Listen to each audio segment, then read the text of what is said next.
सभी लोगों का हमारे यूट्यूब चैनल में स्वागत है। तो आज हम लोग फिर से जो प्रीवियस ईयर की जो टॉपिक है हम लोग चर्चा करते डेली बाई डेली आ रहे हैं। तो आज हम लोग इलेक्ट्रोमैग्नेटिक इंडक्शन विद्युत चुंबकीय प्रेरण के टॉपिक को लेकर के आए हैं।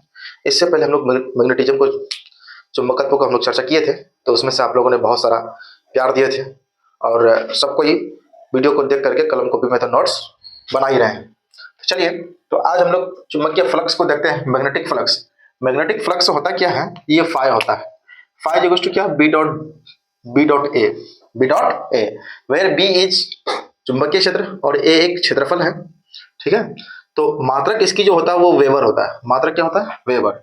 चुंबकीय फ्लक्स की जो मात्रक होता है वेबर या फिर वोल्ट सेकंड, या फिर क्या, वोल्ट सेकंड। इस चीज को याद रखिएगा। 1 वेबर इक्वल्स टू कितना, 1 weber equals to 1 volt second.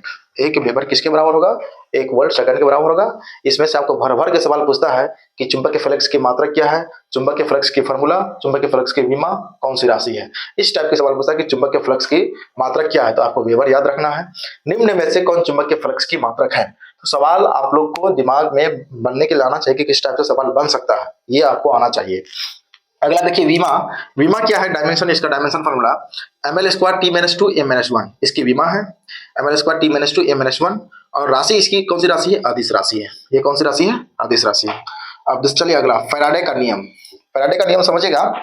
जो फैराडे ने नियम, 2 नियम दिया था, इस चीज को समझिए। जब किसी कुंडली से संबद्ध चुंबकीय फ्लक्स के मान में परिवर्तन है तो कुंडली में प्रेरित विद्युत वाहक बल तथा प्रेरित धारा उत्पन्न होती है। इसमें 2 बात का, जब किसी चुंबकीय फ्लक्स के मान में परिवर्तन किया जाता है किसी कुंडली में, कोई कुंडली है, उसकी कुंडली में चुंबकीय फ्लक्स के मान में, चुंबकीय फ्लक्स जो है मैग्नेटिक फ्लक्स है, फाई का मान परिवर्तन किया जाता है, तो उस कुंडली में क्या होता है, एक प्रेरित विद्युत वाहक बल, दूसरा प्रेरित धारा पैदा होती है। दोनों जब विद्युत वाहक बल बदलेगा तो धारा भी तो बदलना ही है, जाहिर सी बात है। तो ये पहला नियम क्या था।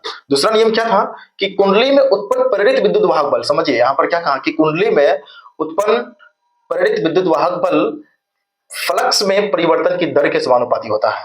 मतलब कि जो प्रेरित विद्युत वाहक बल है वो क्या बोल रहे हैं, फ्लक्स में परिवर्तन की दर धीरे धीरे परिवर्तन की दर, मतलब d∅dt, इस दर के बराबर होता है। लेकिन ये दर कैसा, धीरे धीरे, जब हम लोग किसी चीज को शुरुआत कर रहे हैं तो धीरे धीरे उसकी फ्लक्स में समय के साथ में घट रहा है, तो इसलिए यहाँ पर माइनस का साइन है।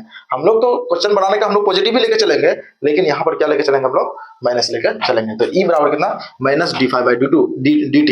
यदि n फेरे वाला कुंडली हो, कुंडली में n फेरा हो, तार की n फेरा हो, तो जो E हो जाएगा आपको विद्युत वाहक बल जो हो जाएगा E बराबर n d∅dt, ये हो जाएगा। आप लोगों ने दीपावली में बहुत सारा फटाका फोड़े होंगे। अगला देखिए, लेंज का नियम समझिए। फटाका तो खूब, बहुत सारे लोग ऐसे होंगे जो फटाका से खूब डरते होंगे। अपना अपना कमेंट में नाम बताइए कौन कौन फटाका से डरते हैं। देखिए लेंज का नियम क्या था। लेंज का नियम क्या कहता है कि पास आओगे तो पास आने नहीं देंगे, दूर जाओगे तो दूर जाने नहीं देंगे। ये लेंज का नियम था कि नजदीक आओगे तो नजदीक आने नहीं देंगे, यदि नजदीक मतलब दूर जाओगे तो दूर भी जाने नहीं देंगे। मतलब कहने का मतलब क्या है कि जिसके कारण ये पैदा होता है उसी का ये विरोध करता है। लेंज का नियम था कि जिसकी वजह से ये पैदा करेगा उसी का वो विरोध करता है, तो उसी को हम लोग लेंज का नियम कहते हैं। तो ये जो मेन चीज है कि लेंज का नियम किस सिद्धांत पर कार्य करता है, तो ऊर्जा संरक्षण सिद्धांत पर कार्य करता है। मेन क्वेश्चन यहाँ यह है कि लेंज का नियम किस सिद्धांत पर कार्य करता है, तो लेंज का नियम ऊर्जा संरक्षण सिद्धांत पर कार्य करता है। आपको पूछेगा कि लेंज का नियम किस सिद्धांत से संबंध है, लेंज का ऊर्जा संरक्षण सिद्धांत पे कौन सा नियम पालन करता है, तो लेंज का नियम पालन करता है। तो दोनों तरफ से क्वेश्चन पूछने हो कि आपको दिमाग मारना चाहिए, इस टाइप से क्वेश्चन ये बनता है। तो ऊर्जा संरक्षण सिद्धांत पे कौन सा नियम कार्य करता है, लेंज का नियम किस सिद्धांत पर कार्य करता है, ऊर्जा संरक्षण सिद्धांत पर कार्य करता है। तो लेंज का नियम समझ गए, लेंज का, दूर आओगे तो दूर जाने नहीं देंगे, दूर जाओगे तो दूर जाने नहीं देंगे, नजदीक आओगे तो नजदीक आने नहीं देंगे। जिसके कारण ये पैदा होता है उसी का ये विरोध करता है, ये लेंज का नियम था। इसको नोट कीजिए, फिर हम लोग इसे आगे देखते हैं। टॉपिक आ गया स्वप्रेरण, सेल्फ इंडक्टेंस पे समझिएगा कि इसकी जो संकेत होता है उसको हम लोग एल बोलते हैं। क्या बोलते हैं, कैपिटल एल। और ये कॉइल जो टाइप का है इसको हम लोग बोलते हैं सेल्फ इंडक्टेंस। अब इसमें से एक कॉइल की जो फ्लक्स है वो फाई है, एक कॉइल की फ्लक्स क्या है, फाई है। इसमें विद्युत धारा कितना बहता है, वो आई बह रहा है। तो आप समझिए कि एक कॉइल का जो है, एक जो घुमाव का फ्लक्स फाई है, तो टोटल फाई कितना, फाई टोटल N5, क्योंकि टोटल कॉइल कितनी मतलब घुमाव कितनी है वो N है, कुंडली की जो संख्या है कॉइल वो N है, तो टोटल फाई कितना हो जाएगा N5। यहाँ तक कोई दिक्कत, यहाँ तक कोई आसान है। देखिए जो शॉर्ट प्रेरण होता है सेल्फ इंडक्टेंस होता है, जो आपकी जो इसको पथ में इसकी जो रास्ता में जितनी धारा प्रवाहित होती है वो टोटल फ्लक्स के डायरेक्टली प्रोपोर्शनल टू होता है, मतलब कि phi total directly proportional to विद्युत धारा बदलेगा तो फ्लक्स बदलेगा, फ्लक्स बदलेगा तो विद्युत धारा तो बदलना ही है। अब समझिए जब यहाँ से phi total is equal to, जब प्रोपोर्शनलिटी का साइन हटता है तो एक कांस्टेंट आता है, जिस कांस्टेंट को हम लोग क्या बोलते हैं, सेल्फ इंडक्टेंस कांस्टेंट एल बोलते हैं। Phi total is equal to L I, ये आया। चूंकि हम लोग फाई टोटल को क्या पढ़ चुके हैं, N phi is equal to L I, तो एल का मान यहाँ से कितना आया बाबू, एन फाई बाई आई आया कि नहीं आया, बताइए। एल बराबर कितना आया, एन फाई बाई आई, ये आपका स्वप्रेरण सेल्फ इंडक्टेंस का फॉर्मूला आया। इसकी जो मात्रक होती है ये बहुत इंपॉर्टेंट है, बहुत वीवीआई है, जितना भी हम लिखा रहे थे सब इंपॉर्टेंट है ही, लेकिन इसको याद रखिएगा, जो स्वप्रेरण की जो मात्रक होती है वो हेनरी होती है। सेल्फ इंडक्टेंस का या फिर प्रेरण का जो मात्रक क्या होता है वो हेनरी होता है। इसकी विमा M L square T minus two A minus two, M L square T minus two A minus two इसकी विमा होता है, किसकी, स्वप्रेरण की विमा होगी। अच्छा, स्वप्रेरकत्व के द्वारा जो संचित ऊर्जा होता है, जब इस कुंडली में जब हम लोग करंट प्रवाहित करते हैं, जब करंट फ्लो होता है तो इस कुंडली में कुछ ना कुछ ऊर्जा संचित होता है। जब इस कुंडली में संचित ऊर्जा जो होती है उस ऊर्जा जो कितना ऊर्जा संचित किया, तो हम लोग सीधे सीधे एनर्जी बराबर ई बराबर क्या लिखता है, हाफ एल आई स्क्वायर, ये फॉर्मूला होता है सीधे सीधे half L I square. L क्या है इसमें, स्वप्रेरक नियतांक ये एल हेनरी हो गया, ये आई तो धारा हो गया।